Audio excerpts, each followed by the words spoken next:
আনায় বসার পরে আমাদেরকে একদম দেন খেয়াল আল্লাহ তাআলার দিকে হতে হবে, একদম রুজু আল্লাহ তাআলার দিকে হতে হবে। আসসালামু আলাইকুম ওয়া রাহমাতুল্লাহি ওয়া বারাকাতুহু। সম্মানিত প্রিয় বন্ধুগণ, আজকে খুবই অত্যন্ত গুরুত্বপূর্ণ একটি বিষয় নিয়ে উপস্থিত হইলাম।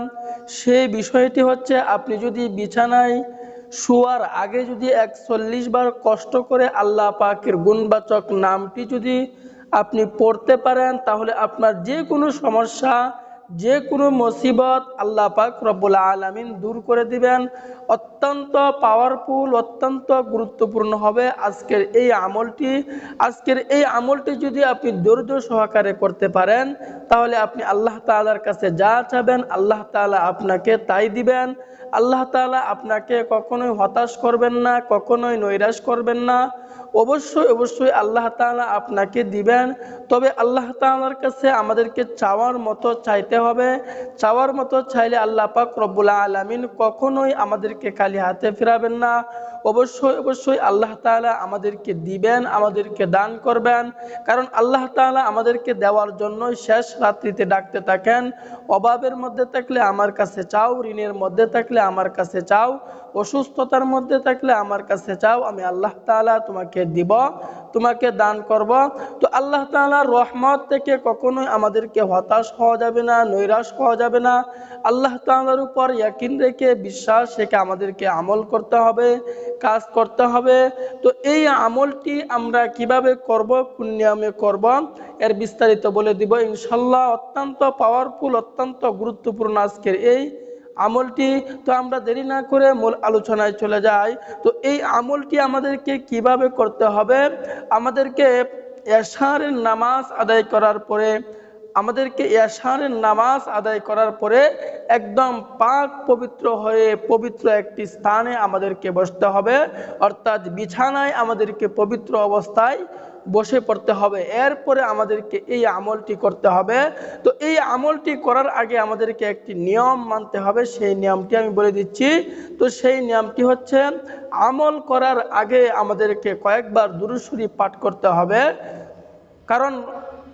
কারণ দুরূদ শরীফ যদি আমরা না পাঠ করি, আলী রাদিয়াল্লাহু আনহু হইতে বর্ণিত আছে যে, আমরা যদি দুরূদ শরীফ পাঠ না করে দোয়া করি, তাহলে কিন্তু আমাদের দোয়াগুলো আকাশের মধ্যে ঝুলন্ত অবস্থায় থেকে যায়। আলী রাদিয়াল্লাহু আনহু বলছেন, দুরূদ শরীফ যদি না পড়া হয়, তাহলে ওই ব্যক্তির দোয়া আকাশের মধ্যে ঝুলন্ত অবস্থায় থেকে যায়। এই জন্য আমাদেরকে প্রথমে দুরূদ শরীফ পাঠ করতে হবে। আমাদেরকে দুরূদ শরীফ কয়বার পাঠ করতে হবে? আমাদেরকে দুরূদ শরীফ 7 বার পাঠ করতে হবে। যখন আমি দুরূদ শরীফ পাঠ করতে থাকব, তখন কিন্তু আমি যদি নামাজের দুরূদ শরীফ, দুরূদ ইব্রাহিম যদি না পারি, তাহলে কমপক্ষে এই দুরূদ শরীফটি পড়ে নিব। দুরূদ শরীফটি হচ্ছে সাল্লাল্লাহু আলাইহি ওয়াসাল্লাম, সাল্লাল্লাহু আলাইহি ওয়াসাল্লাম, সাল্লাল্লাহু আলাইহি ওয়াসাল্লাম। আমি এই দুরূদ শরীফটি কমপক্ষে 5 বার অথবা 7 বার আমি পড়ে নিব। তো ওই দুরূদ শরীফটি পড়ার আগে যখন আমি বিছানায় বসে পড়ব, বিছানায় বসার পরে আমাদেরকে একদম দেন খেয়াল আল্লাহ তাআলার দিকে হতে হবে, একদম রুজু আল্লাহ তাআলার দিকে হতে হবে, এবং দুনিয়ার কোনো খেয়াল তখন আর করা যাবে না। চক্ষুগুলো বন্ধ করে আমাদেরকে কয়েকবার দুরূদ শরীফ পাঠ করতে হবে। 5 বার অথবা 7 বার আমাদেরকে দুরূদ শরীফ পড়তে হবে। আমি দুরূদ শরীফ পড়ে নিলাম। দুরূদ শরীফটি হচ্ছে সাল্লাল্লাহু আলাইহি ওয়াসাল্লাম, সাল্লাল্লাহু আলাইহি ওয়াসাল্লাম, সাল্লাল্লাহু আলাইহি ওয়াসাল্লাম। আমি এই দুরূদ শরীফটি 7 বার পাঠ করে নিব। এরপরে আমাদেরকে আরেকটি কাজ করতে হবে, সেটি হচ্ছে আস্তাগফিরুল্লাহ, আস্তাগফিরুল্লাহ, আস্তাগফিরুল্লাহ। আমি আবার বলতেছি, সম্পূর্ণ ধ্যান খেয়াল একদম আল্লাহ তাআলার দিকে থাকতে হবে। দুনিয়ার কোনো খেয়াল তখন আর থাকতে হবে না। তো দুনিয়ার কোনো খেয়ালের দিকে আপনি থাকবেন না। একদম সম্পূর্ণ আল্লাহ তাআলার দিকে রুজু হয়ে যাবেন, চক্ষুগুলো বন্ধ করে। এরপরে আস্তাগফিরুল্লাহ, আস্তাগফিরুল্লাহ, এটি আপনি 5 বার অথবা 7 বার আপনি পাঠ করে নেবেন। তাহলে আমরা প্রথমে দুরূদ শরীফ পাঠ করলাম 5 বার অথবা 7 বার। এরপরে আস্তাগফিরুল্লাহ পাঠ করলাম 5 বার অথবা 7 বার আমরা পড়ে ফেললাম। এরপরে আমাদেরকে কাঙ্ক্ষিত ওই আমলটি, ওই আল্লাহ পাকের গুণবাচক নামটি আমাদেরকে কষ্ট করে 41 বার যদি আপনি পাঠ করতে পারেন, তাহলে আপনার এই দুনিয়ার জমিনে যতদিন আপনি বেঁচে থাকবেন, বিছানায় শোয়ার আগে যদি কষ্ট করে যদি 41 বার পাঠ করতে পারেন, তাহলে দুনিয়া আপনার পা ধরতে বাধ্য হয়ে যাবে। আজকে থেকেই আপনার উন্নতি হওয়া শুরু হয়ে যাবে ইনশাল্লাহ। ইনশাল্লাহ আজকে থেকেই আপনার উন্নতি হওয়া শুরু হয়ে যাবে। দীর্ঘদিন যাবৎ আপনার আটকে থাকা মনের আশা আকাঙ্ক্ষা আল্লাহ তাআলা পুরা করে দিবেন, আল্লাহ তাআলা পুরা করে দিবেন। কারণ আল্লাহ তাআলা যদি পুরা না করেন, পৃথিবীর কোনো মানুষ আপনার সমস্যা দূর করতে পারবে না। ডাক্তার বলেন, কবিরাজ বলেন, ইঞ্জিনিয়ার বলেন, কেউ আপনার সমস্যা দূর করতে পারবে না যদি আল্লাহ তাআলা না চান। আর আল্লাহ তাআলা যদি চান, তাহলে পৃথিবীর কোনো মানুষ আপনার সমস্যাকে ধরে রাখতে পারবে না, আটকে রাখতে পারবে না। এই জন্য আল্লাহ তাআলাকে আমাদেরকে রাজি এবং খুশি করতে হবে। তো যখন আমি বিছানায় যখন আমি বসে পড়ব, একদম ধ্যান কলের সহিত যখন আমি দুরূদ শরীফ পড়ে ফেলবো, আস্তাগফিরুল্লাহ পড়ে ফেলবো, এরপরে আল্লাহ পাকের সিফতি অনেকগুলো নাম আছে, তার ভিতরে একটি নাম হলো, আমরা জানি আল্লাহ পাক রব্বুল আলামিনের গুণবাচক 99টি নাম আছে, তার ভিতরে একটি নাম হলো ইয়া তাওয়াবু। নামটি আমি আবারও বলতেছি, অনেক শক্তিশালী আল্লাহ তাআলার একটি গুণবাচক নাম হচ্ছে আর একটি ইয়া তাওয়াবু, ইয়া তাওয়াবু, ইয়া তাওয়াবু, ইয়া তাওয়াবু। আপনারা এই নামটি খাতা কলমে লিখে রাখেন অথবা নোট করে রাখেন অথবা মুখস্থ করে রাখেন। আল্লাহ পাকের এই গুণবাচক নামটি আপনাকে 41 বার পাঠ করতে হবে। সেই নামটি হচ্ছে, আল্লাহ পাকের এই গুণবাচক নামটি হচ্ছে ইয়া তাওয়াবু, ইয়া তাওয়াবু। আমরা এই নামটি মুখস্থ করে নিব, একদম তুরস্থ করে নিব। যখন আমরা এই গুণবাচক নামটি যখন আমরা মুখস্থ করে নিব, মুখস্থ করার পর আমাদেরকে একদম দেয়াল খেয়ালের সহিত বিছানায় বসে 41 বার আমাদেরকে এই নামটি পাঠ করতে হবে, ইয়া তাওয়াবু।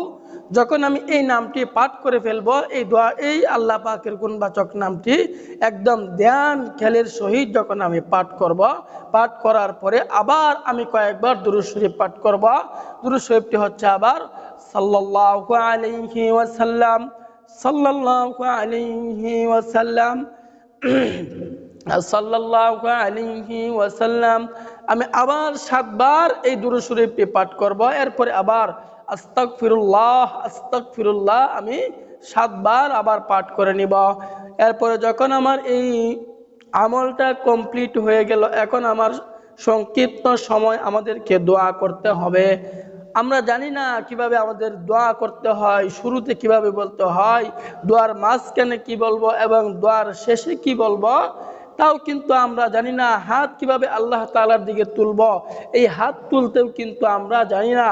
তো হাত তোলার নিয়ম হচ্ছে, আমাদের এই হাতের তালুগুলো আসমানের দিকে থাকবে এবং হাতগুলো আমাদের সিনা বরাবর থাকবে, এভাবে থাকবে সিনা বরাবর।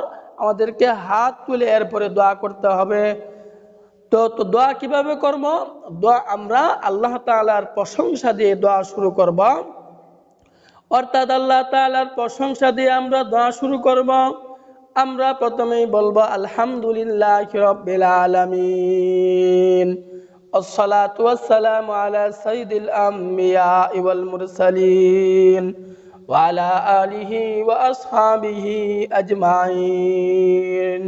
রব্বানা যালামনা আনফুসানা ওয়া ইল্লাম তাগফির লানা ওয়া তারহামনা লানাকুনান্না মিনাল খাসিরিন। এরপরে আল্লাহ তাআলার কাছে আমরা চাইবো, আমরা যেই সমস্যায় আছি, আমার চাকরির সমস্যা আল্লাহ তাআলার কাছে চাবো, আমার পরিবারের মধ্যে অশান্তি আমি আল্লাহ তাআলার কাছে চাবো, আমার সংসারের ভিতরে ঝামেলা হচ্ছে আমি আল্লাহ তাআলার কাছে চাবো, আমি অন্যায়ভাবে জেলখানায় বন্দী আছি আমি আল্লাহ তাআলার কাছে চাবো, আমার রিজিকের অভাব আমি আল্লাহ তাআলার কাছে চাবো, আমার সন্তান আমার কথা শুনে না আমি আল্লাহ তাআলার কাছে যাব। আমি যদি আল্লাহ তাআলার কাছে বিনয় সহিত চাইতে পারি, আপনি যদি এই আমলটি এভাবে যদি আপনি 15 থেকে 1 মাস পর্যন্ত এই আমলটি আপনি যদি করতে পারেন, তাহলে আল্লাহ তাআলা আপনার সকল মনের নেক আশাগুলা কবুল করে নিবেন। তাহলে আমাদেরকে সংক্ষিপ্ত সময় দোয়া করতে হবে। দোয়া করার পরে আল্লাহ তাআলার কাছে চাইতে হবে। এই আমলটি যদি করতে পারি, রাত্রে বিছানায় শোয়ার আগে যদি করতে পারি, আমার যত বড় সমস্যা থাক, যত বড় ঝামেলা থাক, আল্লাহ তাআলা পুরা করে দিবেন, আল্লাহ তাআলা সমাধান করে দিবেন। আল্লাহ তাআলা পারেন না এমন কোনো কাজ নাই। আল্লাহ তাআলা কোন বলার সাথে সাথে ফায়াকুন হয়ে যায়। আল্লাহ তাআলা কোন বলার সাথে সাথে ফায়াকুন হয়ে যায়। ইন্নাল্লাহা আলা কুল্লি শাইইন কাদির। আল্লাহ তাআলা সব কিছুর উপর ক্ষমতাবান। আল্লাহ তাআলা চাইলে সব কিছুই সম্ভব। এই জন্য আল্লাহ তাআলার উপর ইয়াকিন রেখে, বিশ্বাস রেখে আমাদেরকে আমলটি করতে হবে। তো আজকে থেকেই আমরা এই আমলটি করা শুরু করে দেই। আল্লাহ তাআলা আমাদের সকলকেই বুঝার আমল করার তৌফিক দান করুন। আমিন।